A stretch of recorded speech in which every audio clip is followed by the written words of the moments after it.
은혜를 나누고자 합니다. 자, 오늘 본문 말씀은 우리가 잘 알고 있는 말씀이고 또 여러 번 또 들어서 여러분들이 마음에 새기고 있는 말씀이기도 합니다. 자, 그러나 우리가 이 말씀의 뜻을 다시 한번 새겨보고자 합니다. 자, 오늘의 시대를 가리켜서 사람들은 말하기를 말세다. 믿는 사람이나 안 믿는 사람이나 다 같이 하는 말이지요.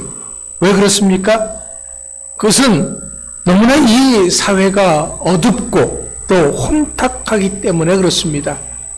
온 세계에 기상이변이 속출하고 또 전쟁과 기근과 지진과 상상도 할 수 없었던 재난들이 연이어서 일어나고 있기 때문에 그렇습니다.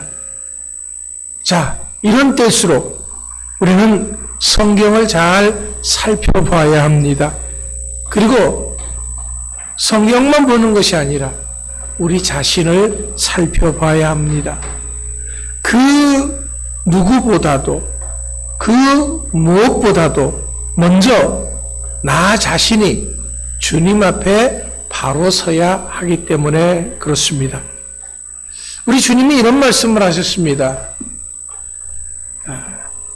주님 다시 오실 그때 믿음을 보겠느냐 한탄을 하셨습니다. 그렇다면 도대체 주님이 원하시는 믿음이 어떤 믿음이기 때문에 이렇게 믿음이 없다고 한탄을 하셨을까요? 우리 주님이 원하시는 믿음은 명목뿐인 죽은 믿음이 아니라 산 믿음이기 때문에 그렇습니다. 뒤에 온풍기를 좀 꺼셔도 될 것 같은데요. 예. 이런 산 믿음을 강조하는 성경이 있다면 그것은 단연 야고보서일 것입니다. 제자 야고보는 우리 주님이 원하시는 믿음이 어떤 믿음인지를 분명히 알려주고 있기 때문에 그렇습니다. 우리 주님이 원하시는 믿음은 무엇보다도 아는 것으로 만족하는 믿음이 아닙니다. 예수 믿으면 구원받는다. 11조를 하면은 물질 축복받는다. 믿고 기도하면은 하나님이 들어주신다.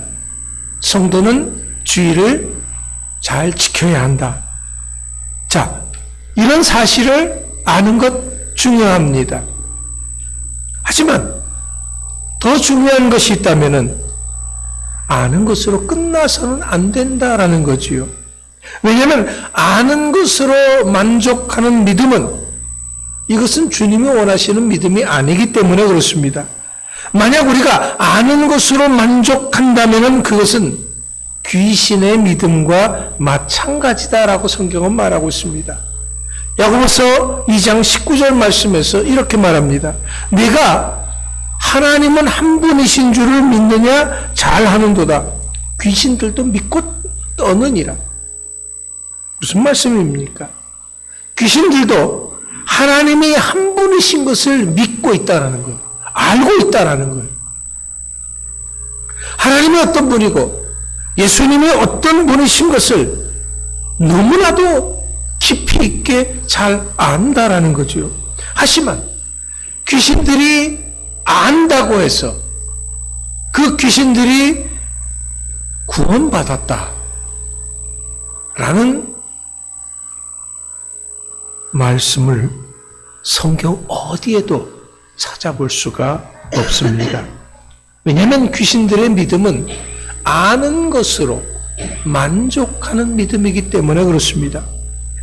야고보 사도는 이런 믿음을 가리켜서 한마디로 죽은 믿음이다 라고 말합니다. 야고보서 2장 14절로부터 17절 말씀을 보십시오. 내 형제들아, 만일 사람이 믿음이 있노라 하고 행함이 없으면 무슨 이익이 있으리요? 그 믿음이 능히 자기를 구원하겠느냐? 그러면서 이와 같이 행함이 없는 믿음은 그 자체가 죽은 것이라 라고 말하고 있습니다. 행함이 없는 믿음은 죽은 믿음이기 때문에 이것은 하나님이 원하시는 믿음이 아니다라는 거죠. 주님이 원하시는 믿음은 그럼 어떤 믿음입니까? 당연히 행함이 있는 믿음이지요. 내가 하는 것으로 만약 내가 아는 것만큼 정말 목숨을 걸고서라도 행하는 이것이 산 믿음입니다. 예를 들어 봅시다. 자, 에덴 동산에서 선악과를 따먹으면 죽는다라는 것. 아담과 하와가 알고 있었습니까? 아니면 모르고 있었습니까? 그들은 분명히 잘 알고 있었습니다. 자, 그렇다면 잘 알고 있으니까 어떻게 해야 됩니까? 먹지 말아야 되죠. 이것이 산 믿음이고 이것이 하나님이 기뻐하는 믿음이지요. 그런데 이들은 어떻게 했습니까? 먹었습니다. 결국 하나님의 심판을 받게 되었습니다. 자, 오늘 우리는 주의를 거룩하게 지켜야 한다라는 것 알고 있습니다. 그러면 우리는 주의를 정말 목숨을 걸고서라도 지켜야죠. 왜냐하면 이것이 산 믿음이고 이것이 우리 주님이 기뻐하시는 믿음이기 때문에 그렇습니다. 11조를 해야 한다는 거 알고 있습니까? 알면 해야죠. 내가 손해되는 것 같고 내가 어려워질 것 같다고요? 그래서 선뜻하지 못한다고요? 그렇다면 그것은 산 믿음이 아니라 죽은 믿음이 되는 것이죠. 오늘 우리들의 믿음의 문제가 뭡니까? 믿음의 생활은, 신앙생활은 어떻게 해야 한다고 하는 거 너무도 잘 알고 있습니다. 그런데 그렇게 아는 대로 행하고 있습니까? 아니죠. 행함이 없는 믿음은 죽은 믿음이라 그랬습니다. 그러면 이런 죽은 믿음에서는 기적이 없습니다. 그러면서도 왜 내 삶 속에 하나님의 역사가 없느냐고 말씀하신다면 그거는 잘못된 것입니다. 우리가 어려움 당하고 우리가 고통을 겪는 것, 이것은 우리가 하나님의 뜻을 몰라서가 아닙니다. 알면서도 행하지 않기 때문입니다. 우리가 어려움 당하는 거, 일이 잘못되는 거 다 이유가 있죠. 많은 사람들이 듣기는 들어서 알지만은 행하지 않기 때문에, 믿으려고 하지 않기 때문에 그릇되어지는 경우가 참 많습니다. 마태복음 10장 15절 말씀을 보면은 주님이 말씀하셨는데 그 말씀을 받아들이지 않는 성이 있었습니다. 그 성을 향해서 이렇게 말합니다. 내가 진실로 너희에게 이르노니 심판날에 소돔과 고모라 땅이 그 성보다 견디기 쉬우리라. 무슨 말입니까? 왜 소돔과 고모라 예를 들었습니까? 이 소돔과 고모라는 풍요가 있는 성이었습니다. 얼마만큼 풍요가 있었냐면요, 이 소돔과 고모라 성이 당시에는 마치 에덴 동산 같았다 그랬어요. 그만큼 풍성했다라는 거죠. 애굽의 그 풍요로움과 같았다라고 했습니다. 하지만 이곳은 이렇게 세상적인 풍요는 있을런지 몰라도 믿음이 없는 도시였습니다. 행하는 믿음이 없고 겉만 화려한 믿음은 이와 같다라는 거지요. 그래서 누가복음 18장 8절 말씀에서 우리 주님께서는 인자가 올 때 세상에서 믿음을 보겠느냐 하신 것입니다. 마지막 때 우리 주님이 믿음을 볼 수 없는 것은 세상 풍요로 인해서 사람들이 믿음을 잃어버렸기 때문에 그렇습니다. 또 하나는 마태복음 24장 12절 말씀과 같이 불법이 성하기 때문에 그렇습니다. 하나님께서 말씀을 알려주지 않아서가 아닙니다. 하나님이 선지자들을, 주의 종들을 보내시지 않아서 그런 것이 아닙니다. 거짓이, 불법이 판을 치기 때문에 그렇습니다. 가만히 세상을 보십시오. 우리가 하나님의 말씀을 우리는 믿고 있습니다. 그런데 이 하나님의 말씀을 왜곡해서 믿는 자들이 있습니다. 그런 사람들을 가리켜서 우리는 이단이다라고 이렇게 얘기를 하죠. 근데 얼마 전 대구에서 어떤 일이 벌어졌습니까? 신천지라고 하는 이단이 12만 명이 모여서 잔치를 합니다. 여러분, 이단이 마치 정통 같고 정통이 마치 이단같이 생각되지는 세상이다라는 거죠. 세상 사람들은 무엇이 진리고 무엇이 비진리인지 구별 못합니다. 우리가 어려운 사람을 도와야 한다고 하는 거 잘 알고 있습니다. 그런데 왜 선뜻 돕지 못합니까? 누구나 한두 번은 그런 일을 당해보셨을 겁니다. 거짓말로, 사기로, 협박으로 물건을 강매하고 도움을 호소하는 유령 단체들과 그런 사람들이 있기 때문에 누구도 선뜻 나서서 돕는다는 것을 꺼려하는 것입니다. 요즘은 남을 도와주는 것이 정말 쉽지가 않습니다. 우리나라 사람들은 참 이 친절이 몸에 배어 있거든요. 배려가 몸에 배어 있어요. 그런데 이제는 아무리 내가 친절하고 싶어도 다른 사람을 배려하고 싶어도 그것을 쉽게 못한다라는 거예요. 왜? 왜 그렇습니까? 이 엉뚱한 일들이 많이 벌어지기 때문에, 불법이 성하기 때문에 그런 겁니다. 저 사람도 가짜가 아닐까? 네. 우리가 남을 도와주는 게 참 쉽지가 않아요. 어렵습니다. 사탄은 우리들 주위에 수많은 가짜들을 심어 놓았습니다. 그래서 서로의 신뢰를 파괴하게 만들었습니다. 아무리 좋은 것이라고 해도 믿지 못하게 하는 세상이 되어졌습니다. 왜? 사람들이 하도 속았기 때문에.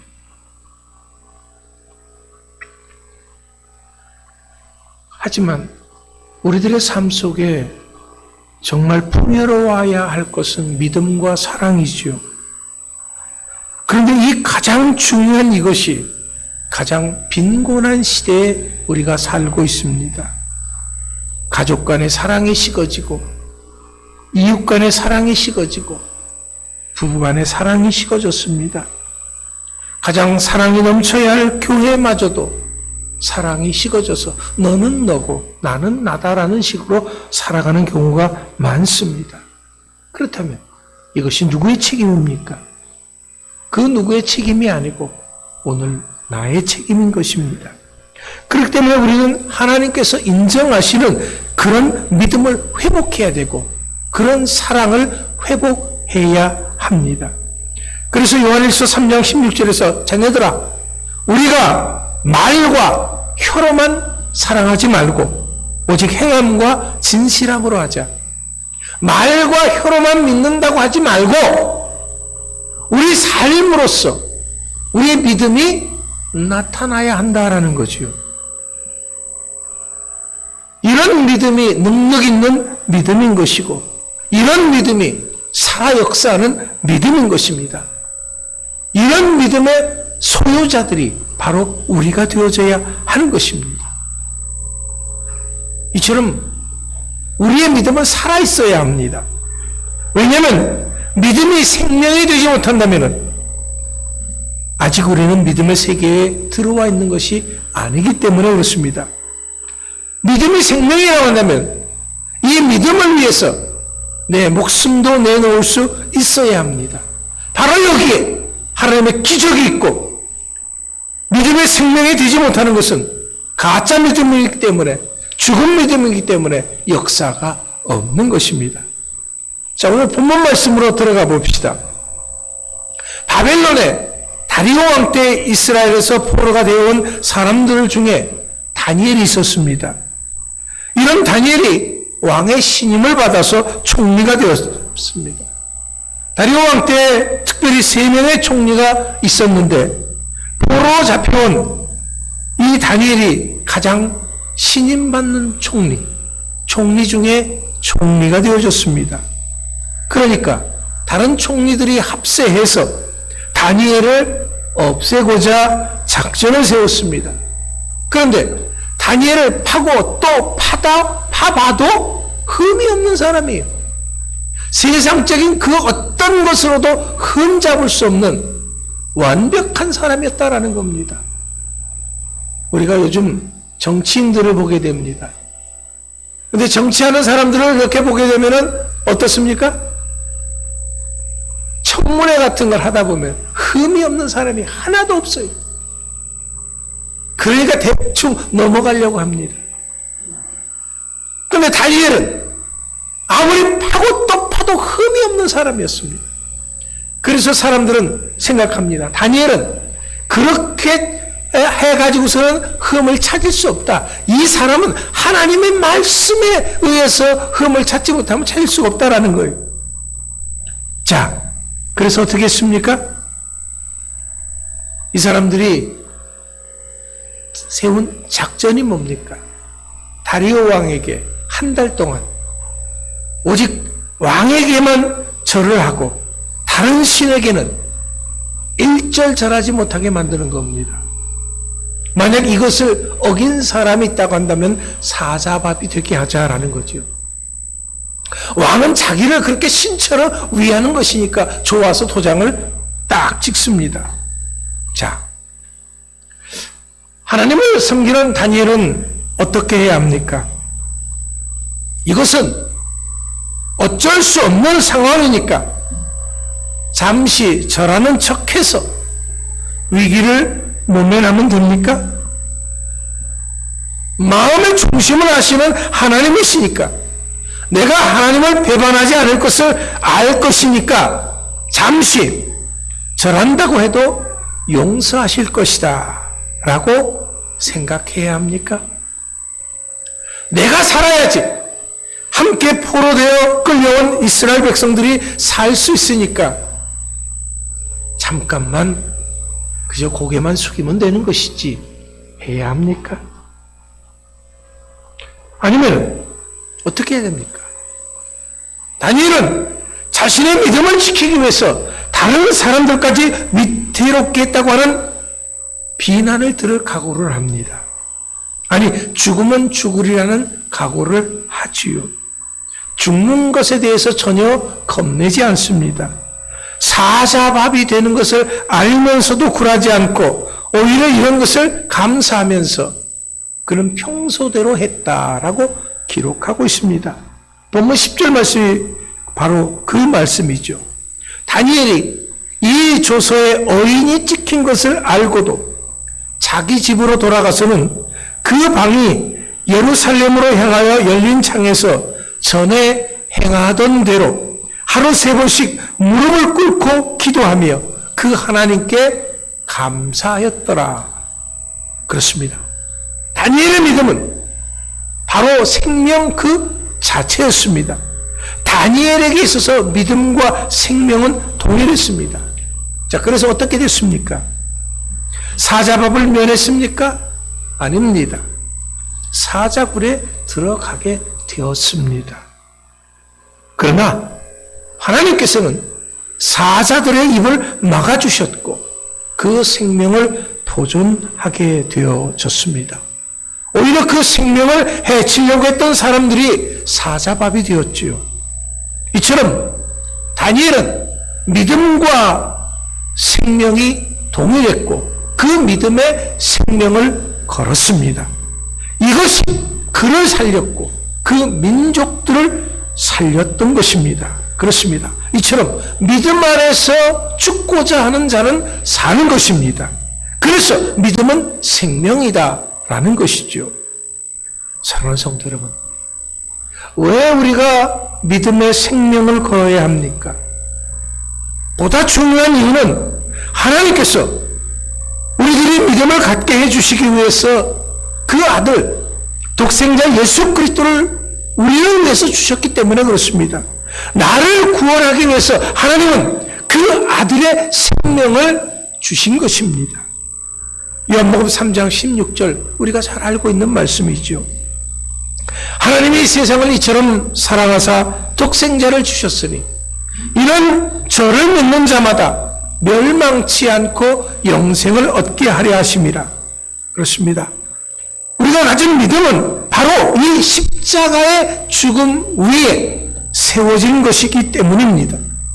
하나님이 나를 살리기 위해서 그 생명을 주셨는데 이런 하나님의 사랑을 우리가 믿지 못하고 우리의 생명을 아끼려 한다고 한다면 이것은 하나님의 사랑에 대해서 응답하는 것이 아니라 오히려 하나님의 사랑을 거부하는 것이 되는 것입니다. 사랑하는 성도 여러분, 믿음은 결코 액세서리가 아닙니다. 믿음은, 특별히 기독교의 믿음은 종교 생활의 도구가 아닙니다. 믿음은 생명이어야 합니다. 바로 믿음은 내 목숨이어야 하는 것입니다. 왜? 이것이 산 믿음이에요. 이것이 하나님이 기뻐하시는 믿음이다라는 겁니다. 그렇지 못하는 믿음은 자기 만족에 머무르는 믿음입니다. 이런 믿음에는 하나님의 역사하심이 없습니다. 그래서 이것을 죽은 믿음이다라고 말하는 거지요. 자, 우리는 이제까지 믿음 생활을 한다고 하면서도 너무나도 쉽게 자기 자신을 합리화하면서 아무런 희생이 없는 믿음 생활을 해왔습니다. 아무것도 손해보지 않는 한도 내에서 믿음 생활을 하려고 했습니다. 내 체면이 손상되지 않는 범위 안에서 믿음 생활을 하려고 했습니다. 내 자존심이 상하지 않는 범위 안에서 믿음 생활을 하려고 했습니다. 그렇기 때문에 어렵고 힘든 믿음의 생활은 딱질색이었던 것이죠. 손쉽게 십자가의 축복은 내가 누리고 십자가의 고통은 주님의 고통으로 만족하게 여기며 살았던 우리들의 신앙생활이 아닌가 돌아봐야 합니다. 이런 믿음이라고 한다면 이것은 경건의 모양만 있는 죽은 믿음이 되는 것입니다. 이런 믿음에는 하나님의 역사를 기대할 수가 없습니다. 그렇다면 이제 우리는 어떻게 해야 합니까? 회개해야 합니다. 더 이상 우리는 주저할 때가 아닙니다. 왜? 우리는 살아있는, 역사하는 믿음을 가져야 하기 때문입니다. 주님은 오늘 이 순간에도 믿는 자를 찾고 있습니다. 믿음을 생명처럼 소중하게 여기는 그 사람을 찾고 있습니다. 다니엘과 같은 믿음의 사람을 찾고 있습니다. 그렇다면 그 사람이 누굽니까? 바로 그 사람이 오늘 여기 예배를 드리는 여러분들일 수 있게 되기를 축원합니다. 사랑하는 성도 여러분, 믿음은 생명입니다.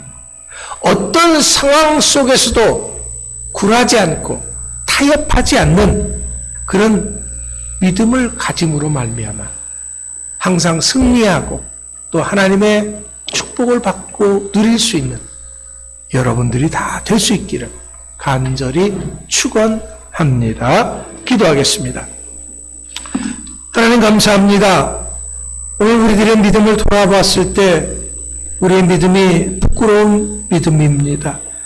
주님 용서하여 주시옵소서.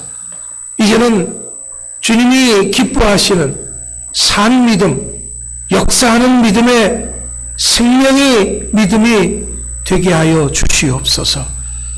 은혜로우신 아버지 하나님께서 우리 주사랑교회 모든 성도들 한 사람 한 사람 붙잡아 주시고 능력을 다하여 주시옵소서. 성령의 충만함으로 날마다 믿음의 승리가 있게 하여 주시옵소서. 모든 것 주님께 맡기고 감사드리며 예수님의 이름으로 기도하옵나이다. 아멘.